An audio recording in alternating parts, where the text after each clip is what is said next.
Hi, my name is Larry Karaszewski, and this is Trailers from Hell. Right now, we're going to look at a groovy paranoid classic from 1967.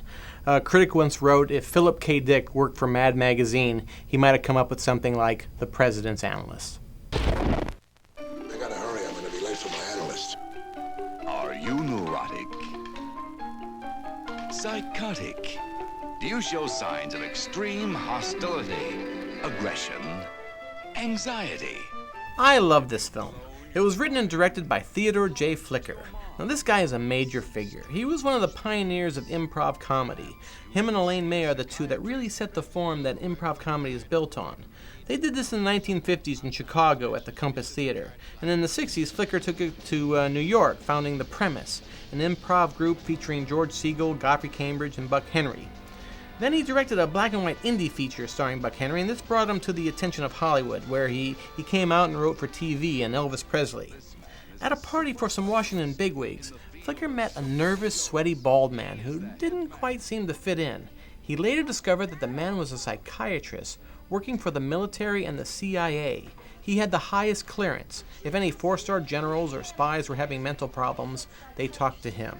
Flicker thought this was fantastic and decided to write it as a screenplay. He kicked it up a notch, added some 1960s satire, and it became The President's Analyst. This is really an entertaining film. It's funny, subversive, and if you've never seen it, you're in for a treat. James Coburn stars in the title role, which soon becomes the loneliest job in the world.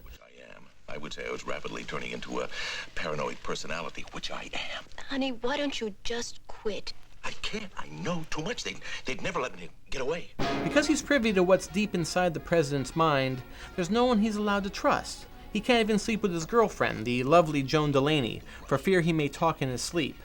When Coburn decides he wants to quit his high-pressure job, the FBI wants him dead, and the secret police of every nation want him to be their prisoner. Paranoia ensues. The best performances in this film come from a pair of Flicker buddies from the improv days, Severin Darden as a Russian agent and Godfrey Cambridge as a CIA man.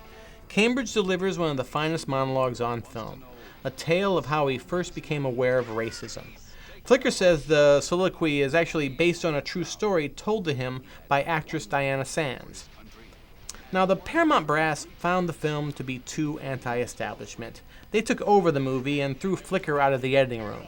They assembled their own cut, but Flicker managed to sneak back in just before it was sent to the negative cutter and restored his version. By the time Paramount found out, it was too late. They were locked into a release date. The film opened to big business and great reviews, but apparently the portrait of the FBI as incompetent had pissed off head G-man J. Edgar Hoover.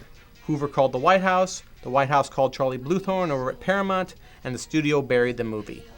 For a film about paranoia, that's quite a fitting conclusion. Flicker was blackballed from movies, he laid low a while and then struck it rich, co-creating the sitcom Barney Miller. Flicker used the profits from that show to say F you to Hollywood. He left town and became a sculptor, living out his golden years in Santa Fe, New Mexico. Analyst.